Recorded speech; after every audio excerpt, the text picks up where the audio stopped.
Hey guys, thanks for tuning in to Mappy Cat TV. I'm Mappy Cat, and today we're talking pickles. Now there's two types of pickles. There's fermented pickles, the old-fashioned kind, and then there's vinegar-based pickles. We're doing a vinegar-based pickle. Shaker pickles, to be more specific. Now what's a shaker pickle? Well, some people call them refrigerator pickles. Some people call them countertop pickles, icebox pickles. All they are is a pickle that's not canned. They're not put into jars and put into a water bath and kept in the cannery or the canning room or room temperature. They are just put in the refrigerator. Once they're in the refrigerator, they say that they're good for up to about a year, which might never last that long. The flavor of a shaker pickle, there's many different recipes out there. The ones that I'm going to show you today are pretty much a bread and butter pickle. And again, it's just a fresh bread and butter pickle. This is the end product. We are not going to have salt in the brine. We're actually going to cure the cucumber before we put the brine over it, and that actually really helps to keep the crispness of the pickle.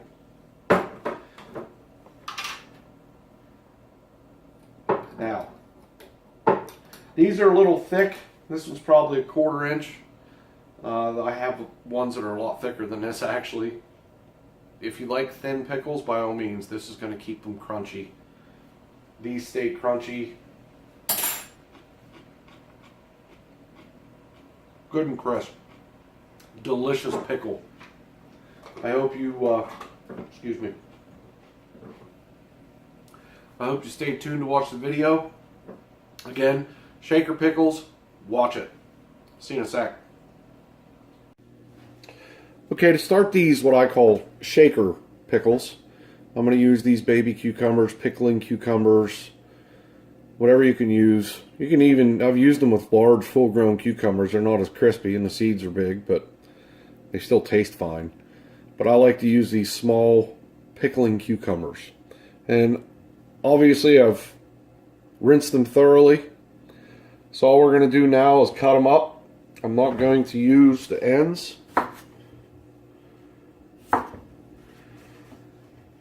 And I'm going to cut them up in about 1/4 inch slices.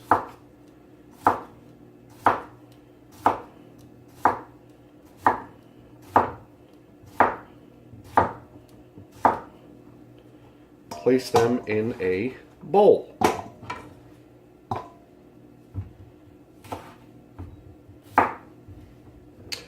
I'm not going to bore you with cutting all of these cucumbers. So I will get back with you whenever this task, whoops, I got one, when this task is complete. Okay, so as you can see, I have finished cutting my cucumbers.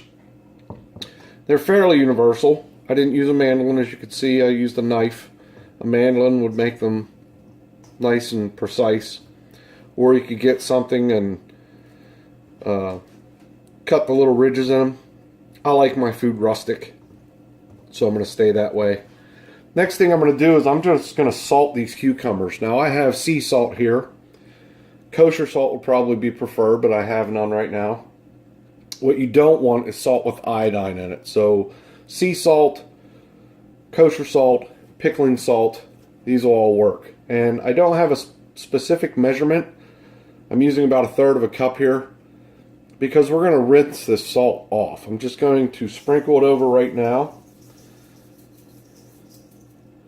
And I want to get that incorporated so it's covering all of them. And what this is going to do is it's going to start to actually cure these cucumbers.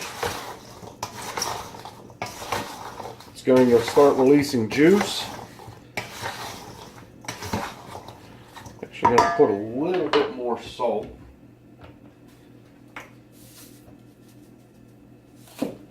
In there. And there will not be salt in our brine. That's good. Because the cucumbers will retain some of the salt, but again, we're going to rinse these off really well. Now you can add, before you get into this, I just have cucumbers. You can add onions, peppers. That's, you know, as far as bread and butter pickles go, that's pretty traditional. And you can use any type of pepper. You could use a jalapeno, some sort of a spicy chili. I'm going straight cucumber because that's what I like. So what I'm going to do is I'm going to cover this with plastic wrap and stick it in a refrigerator for 2 to 4 hours. Every half hour or so, I'm going to take it out, stir them up again, and replace them. I'm going to do this for probably between 2 and 3 hours, but 2 to 4 hours is good. After I get done with that, I'll show you the next step. Okay, so while we are waiting on those cucumbers to cure in the salt, I figured we'd go ahead and start the brine. That way the brine can cool down. By the time the cucumbers are done, we'll be able to put everything together and be well on our way to our delicious shaker pickles. So what I have in this medium saucepan is 4.5 cups of white distilled vinegar. I also have 1 3/4 cups of white granulated sugar. I have that on a medium to medium low heat. And all we're really going to do is combine this and get that sugar melted. And we are going to add some spices to this. Now, I have very basic spices. And you could add, take away, whatever you'd like to do. It's whatever your taste is, to be honest with you. I think a lot of people would put peppercorn in it. What I have is, let's see if I can get this here. This is mustard seed. The recipe doesn't call for it, but I really like mustard, so I'm going to put it in there. So that's 1 teaspoon. I have 1.5 teaspoons of ground mustard, 1.5 teaspoons of celery seed, 1.5 teaspoons of turmeric, and 1.5 teaspoons of alum. Okay, so this brine is just about coming up to temp, so I'm going to go ahead and add these other spices. And since you can add whatever you want to these pickles, I had mentioned earlier about onions, peppers, I decided I'm actually going to add a few cloves of garlic. So I will put those into the jar with the cucumbers. But I'm going to bring this up to a simmer.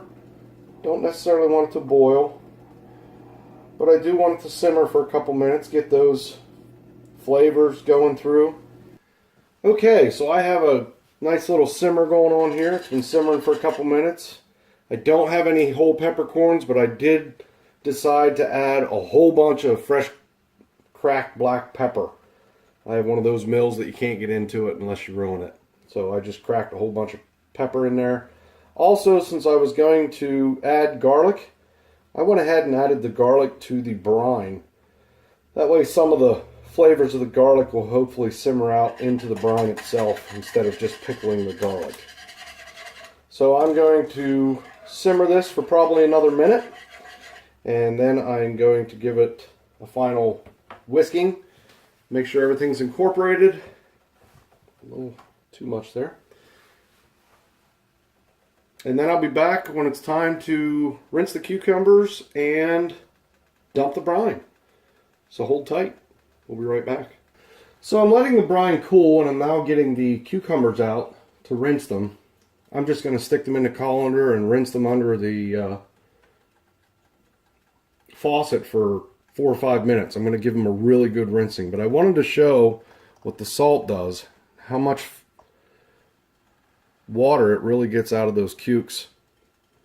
Now, if you recall, we didn't put any salt in the brine because of this process here, curing the cucumber.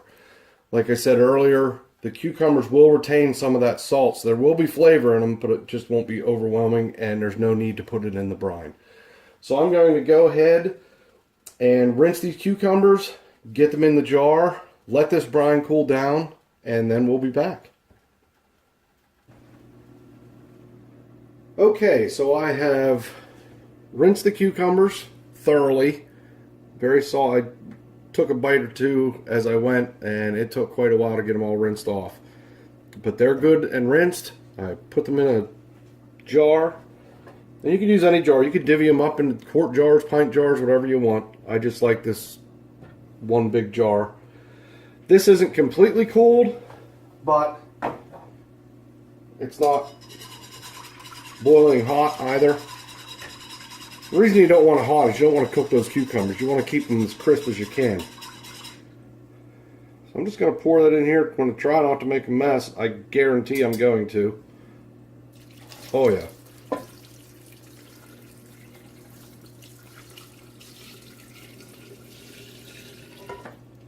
Okay.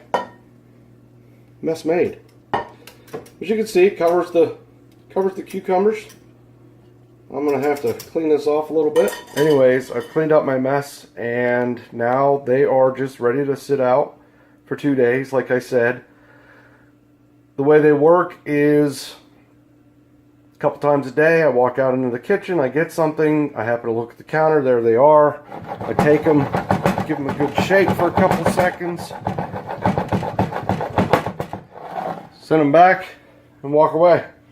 In 2 days, they will be ready to go in the fridge, and I will be back whenever they are ready. So after 2 days, here they are. Yes, they're in a different container.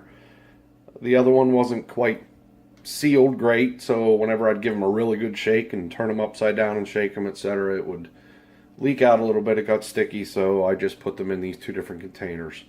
But anyways, after they've been out for 2 days, all you do is simply put them in a refrigerator, and they're good for, they say, a year. Although mine never last that long. I'll probably make another one in a couple months, another batch in a couple months. I will put the recipe in the description below. If you like it, I would appreciate a thumbs up. Give it a try.